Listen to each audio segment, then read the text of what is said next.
orúkọ mi ni Tolúlọpẹ́ Ọ̀nàlájà, Group Executive Director, Revolution Plus Group. Mo kọ́kọ́ ti ṣiṣẹ́ bíi 13 years kí n tó join ní ọkọ mi. Gbogbo ìgbà tí mò ń bímọ, tí mò ń tọ́mọ lọ́wọ́, gbogbo ìgbà yẹn paid employment ni mò ń ṣe. Mo máa sọ fáwọn obìnrin pé gbogbo ibi iṣẹ́ tí mo dẹ̀ ti ṣiṣẹ́, èmi ni mò ń gba best staff of the year every time ni mò ń gbà. To the extent that ọ̀gá mi máa sọ fún wọn pé different place mo ti ṣe wọn ní mo ti gbà kan rí inú oyún tí mo gbà ward nínú oyún, mo wà nínú oyún, mo jáde báyìí àwọn èèyàn wò pa ìyá olóyún yìí kí lẹ́yìn tẹ wá wà bí ìgbà ìtẹ́ ẹ̀ ń ṣe tí ìyá olóyún tún gbà ward mọ́ yín lára. Meaning that kò sí nǹkan téèyàn fẹ́ ṣe as obìnrin. Ọlọ́run tẹ̀ ti fún wa lẹ́bùn pé ká máa multitask, ká lè ṣe gbogbo nǹkan yẹn ní perfect way. So mo journey from paid employment, then ìgbà kan mo kọ́kọ́ bẹ̀rẹ̀ as ṣe mo máa just officer. Gbà tó yá mo di manager. Gbà tó yá the last place tí mo ti ṣiṣẹ́ kí n tó join ọkọ mi, facility management company na máa maintain buildings. Mo kúrò ń bẹ̀ as the chief operating officer. So mo rise to that executive position. So èmi ni mo next chairman. Èmi practically fa àwọn èèyàn máa rò bí pé mi mo ní company yẹn gbà yẹn wọn mọ̀ pé mo ní chairman because mo ṣe máa ń gbé company yẹn. So kò tí mo sọ ni pé mo bẹ̀rẹ̀ just the normal way pé mo ṣe tán school gbàṣẹ́ bẹ̀rẹ̀ díẹ̀ but diligence, hard work, consistency pé ọ̀gá mi mọ̀ pé Tolú ò ní wá kó wá sọ pé nǹkan ṣe mí nǹkan so tí bá tiẹ̀ wá sí bá ní mo fẹ́ gba excuse by ọwọ́ kan everybody máa sá kiri pé Tolú ò give excuses. So but ẹ̀rí àwọn òbíṣẹ́ mi wọ́n fẹ́ gba obìnrin ìtàlẹ̀ tó bá ní married woman wọ́n nígbà ẹ̀ náà máa dé èyí orí fọ́ mi ọ̀là ọ̀run dùn mí. So mo fẹ́ encourage gbogbo àwọn women out there pé let us ká show àwọn èèyàn pé obìnrin tó wà married lè ṣiṣẹ́ wọ́n á dẹ̀ ṣe dáadáa. It is possible because I'm a living example of it. Títí dẹ̀ ní èmi àtọ̀gá mi yẹn in fact 5 and 6 ni wa á ní ọkọ ẹnìkan ló gbà lọ́wọ́ mi kò sí ẹni tó kò bá lè gba Tolú lọ́wọ́ mi. So mo kàn fẹ́ encourage àwọn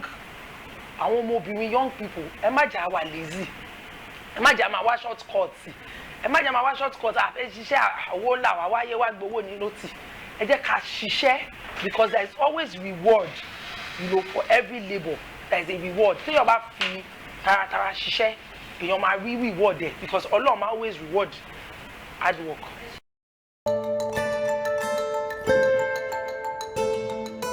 Wọ́n ti yàtọ̀ gan láyé òde ìsìn sígbà tí àwọn òbí wa nígbà yẹn. Tẹ́ bá wo ìlú nísìn ẹ rí pé obìnrin kò tẹ̀ sí nǹkan tọ́kùnrin dẹ̀ ń ṣe mọ́sìn tóbìnrin ò ṣe. Wọ́n ń jókòó sí gbogbo pò. Àti rí àwọn olùgbọ́n tó ti ní president gan tó ń jẹ́ obìnrin. Ṣẹ̀mọ̀ Liberia ṣáàtì ní president obìnrin. So nǹkan tó ń sọ fún wa sì ni pé kò sí nǹkan tí ọkùnrin ṣe tóbìnrin ò lè ṣe, wọ́n á ṣe wọ́n á tẹ̀ tún ṣe dáadáa tó bá ti rí support láti ọ̀dọ̀ ọwọ́ ọkọ wọn. So mo fẹ́ sọ pé nǹkan ti yàtọ̀ ní ayé ìsìn, ojú ti là. Bẹ́ẹ̀ ni and ayé àtijọ́ la màmá ní obìnrin kan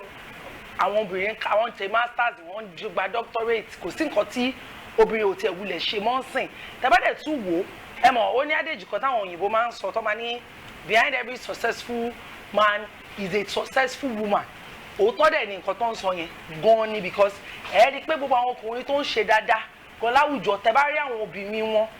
àwọn ìyàwó wọn tó fẹ́ ẹ rí i pé àwọn èèyàn tó ń ṣe jàǹkànjàǹkàn náà ni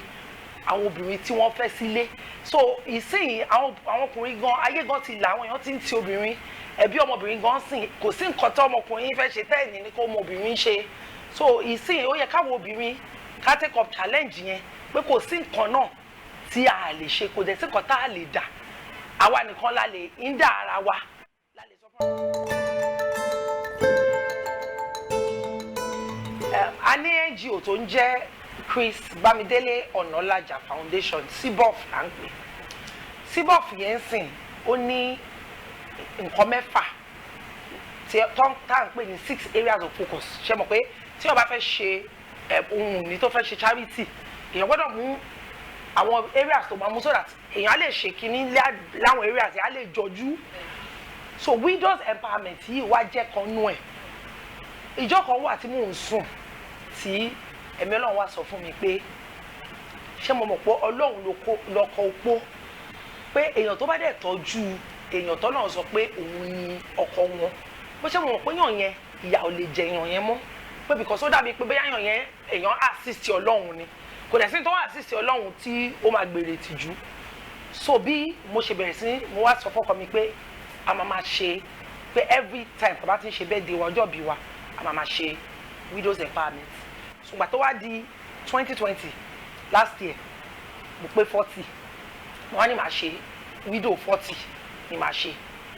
so mo wá ní kówó yẹn bá lè circulate pé ká reduce ẹ̀ sí 50,000 ká lè empower obìnrin tó pọ̀ so àwa ṣe 40 widows which was 2 million ní last year nígbà birthday mi kò dẹ̀ máa ń like àwọn women máa bá wọn ya fọ́tò gbé cake fún wọn lóúnjẹ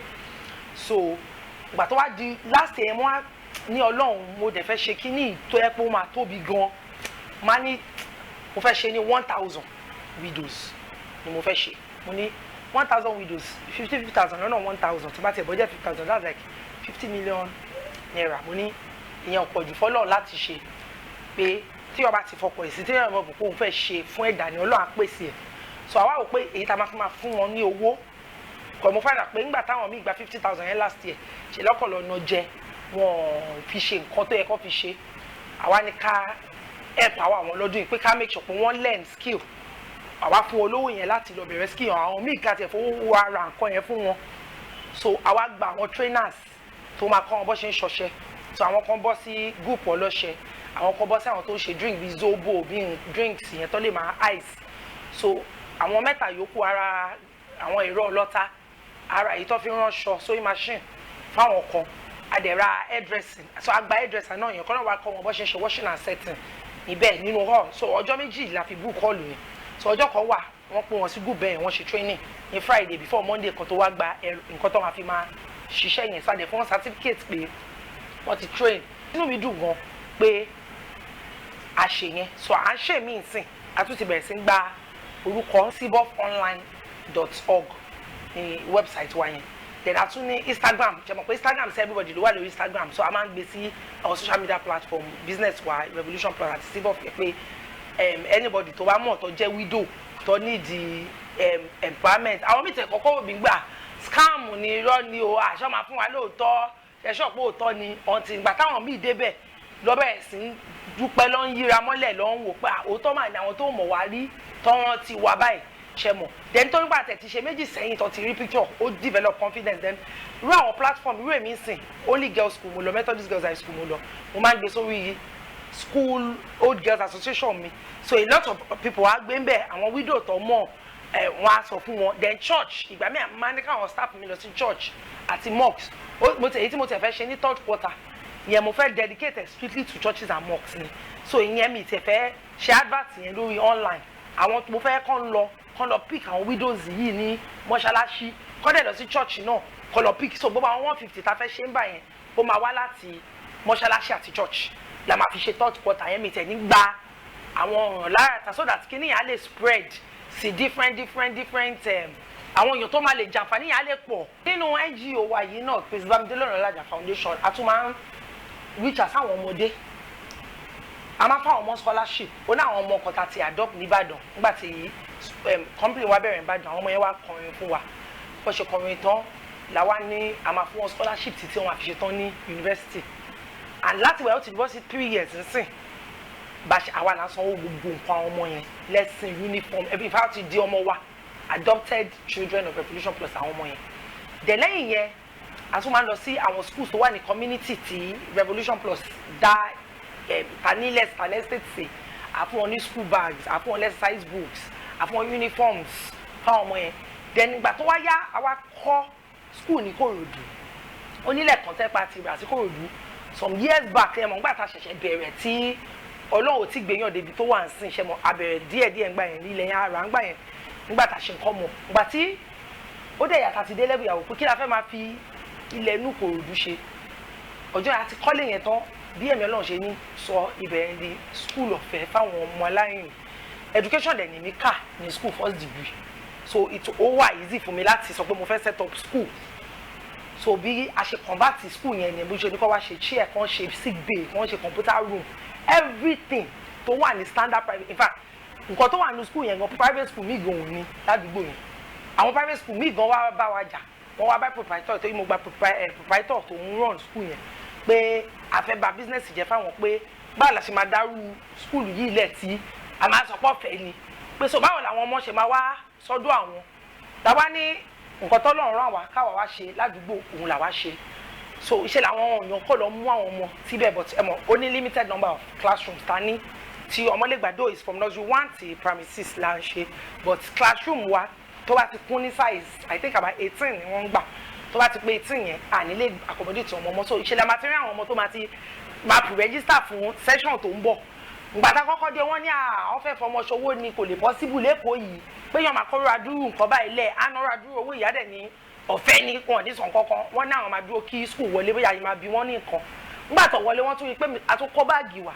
àtúkọ́ báàgì wà fáwọn ọmọ yẹn akọ̀wé sí everything báyìí lọ́fẹ̀ẹ́ ni àtìgbà yẹn ni àti ràn second session là ràn sí tó bá máa di July yìí sáà máa bọ́ sí third session àtúntò máa ṣe summer coaching náà lọ́fẹ̀ẹ́ fáwọn ọmọ yẹn during summer classes the Christmas party á lọ bẹ̀ máa fáwọn ọmọ yẹn nìkan fún Christmas tó bá dẹ̀ ṣe end of the year party náà wọ́n ṣe cultural day wọ́n ṣe gbogbo oríṣiríṣi bẹ́ẹ̀ yẹn so àtún ní school yẹn ìsìn nǹkan tá à ń plan lọ́dún yìí ìsìn àti ń ralẹ̀ lẹ́gbẹ̀ẹ́ onílẹ̀ kan tó offer wà lẹ́gbẹ̀ẹ́ yẹn tá a fẹ́ fi kọ́ secondary fún wọn so a fẹ́ káwọn ọmọ yẹn lọ láti nursery kọ́ ṣe primary lọ́fẹ̀ẹ́ kọ́ dẹ̀ ṣe secondary school náà lọ́fẹ̀ẹ́ ládùúgbò yẹn.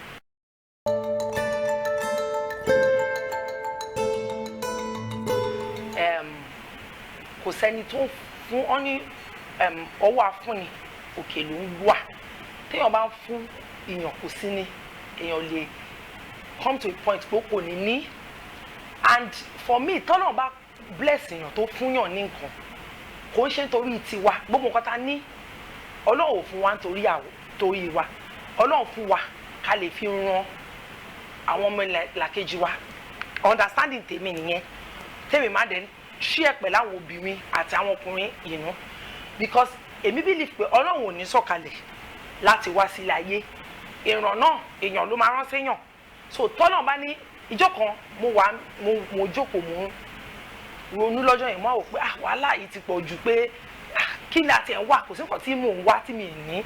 pé ṣé oúnjẹ ni ṣé mọ́tò ni kò sí nǹkan tí mò ń wá pé kí òsùn kí wàhálà ṣe gbogbo wàhálà yìí fún ẹ̀mí lọ́wọ́ sọ fún mi lọ́jọ́ yẹn wá ní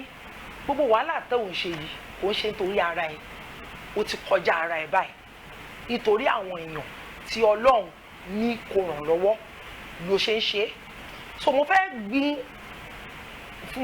fún advice fáwọn obìnrin tọ́lọ́run ti bless tọ́lọ́run ti gbọ́wọ́ wọn sókè tó ti ràn lọ́wọ́ pé owó tán nìyẹn wọ́n ṣe fúnra wọn kọ́ make sure pé every time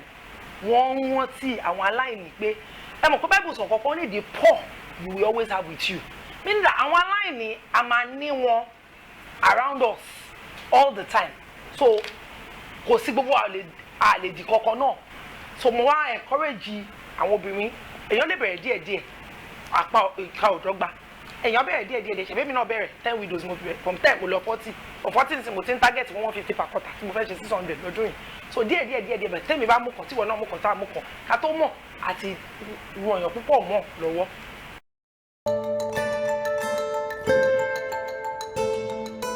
mo notice pé àwọn obìnrin a máa ń láìkì bíi kára chain káwa góòlù sọ́rùn kára run ṣẹmọ ayé ìsìn run oríṣiríṣi la máa ń ra bone straight àtẹ̀yí tó straight àtẹ̀yí tó straight gbogbo ẹ̀ ṣáà wà lọ́wọ́ wa kára bàtà kára àwọn nǹkan tó yẹ pé ẹ̀ẹ́dẹ̀ nǹkan tó máa ń sọ fún àwọn obìnrin ni pé gbogbo àwọn kìíní ìbọn ṣe é ṣe lọ́dún yìí sìn tó bá tún bàdé ọdún tó ń bọ̀ ìmí àti jáde wọn á ní fóònù iPhone 10 tó bá 11 jáde 12 jáde ní tẹ̀gbọ́n pé 13 nǹkan tó máa wá sí pé 13 nǹkan àtẹ̀tún ní chájì ẹ̀ mọ́ so ọdún wo la fẹ́ ṣe gbogbo ilé ìgbà bọ́tà bá ń ní àjẹsẹ́gùn tá à ń tọ́jú tá à ń ra nǹkan tó yẹ pé nǹkan of value má sọ fáwọn èèyàn má ní tó bá pàdé ọkùnrin àti single kò sọ́kùnrin tó fẹ́ fẹ́ liability kò sọ́kùnrin tó fẹ́ fọ́bìnrin tí ò ní àdìmọ́hun pọ̀kọ́kùnrin pàdé ẹ̀ ń sìn pé kó tẹ̀ tó fẹ́ sílé gan o lè bó pé lákàǹtì mi o mo ní savings 10 million mo ti ní 20 million tí mo ti save ọmọ ti ra asset báyìí ọkùnrin yẹn gan ní respect fún yàn pé obìnrin tí mo fẹ́ fẹ́ yìí kò ń ṣàpà kò ń fi gbogbo ọ̀ka jẹun and then kò sọ́kùnrin náà tó fẹ́ obìnrin tó yẹ pé tó bá kówó ẹ̀ lẹ̀ ó mọ̀ pé obìnrin yìí yóò ṣe náà kúlọ̀ ọkọ mi máa ń sàn kankan and gbogbo owó á ní ìyàwó mi ló ń dowó mú àwọn gan lọ̀gá mi pé mo dẹ̀ wà mo prefer pé ìyàwó mi dowó mú pé kí n dowó mú pé ìyàwó mi ò ń ṣe oníràkúrà pé kò ní rà kò ní ṣe oníràkúrà so àwọn èèyàn wò pa irú trust wo ni ọkọ yín ṣe fún yín tó ìtọ́ pé ó lè gbé gbogbo màá ní mo ti ẹ̀ ní ọkọ mẹ́ta ó ẹ̀ ní ó ti proof fún mi pé kò ń ṣe onínàkúnà so mo mọ̀ pé tọ́wọ́ mi bá wà lọ́wọ́ ẹ̀ títí dọ̀là kò sí nǹkan tó máa ṣe kò ní waste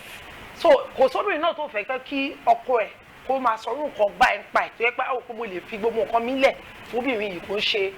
àpà kò dẹ̀ ń ṣe onínàkúnà so mo fẹ́ encourage gbogbo àwọn obìnrin pé ẹ jẹ́ ká máa lájẹṣẹ́kù ẹ jẹ́ máa fi gbogbo ká máa jẹun ká máa make sure pé èmi máa sọ fáwọn èèyàn èmi ò kémi tó ní mo ra báàgì designer nítorí ìfà bóyá mo ṣẹ̀ṣẹ̀ bẹ̀rẹ̀ sí ra gan sẹ́yìn nígbà tó ní status yín àǹtí ẹ máa gbé báàgì ìgbà mẹ́rin ọkọ mi gan ló máa ń rà má dẹ̀ máa sọ fún wọn wá ní kẹ́ tó rí mi tí mo gbé báàgì ẹ mọ̀ kí mo ti ra property bíi 3 kí n tó ra báàgì kan o so ẹ má rò mí pé mo gbé báàgì tí n bá sọ nǹkan tí mo ní sẹ́yìn fún yín so mo fẹ́ encourage àwọn obìnrin ẹ jẹ́ ká máa lájẹṣẹ́kù ká máa katẹ́nu àfẹ́ ra nǹkan ó dà ká look fine of course obìnrin nǹkan wá ní ká máa ṣẹ̀ṣọ́ ká look fine but in it ká ṣe máa lo wisdom ká máa lo mọ̀.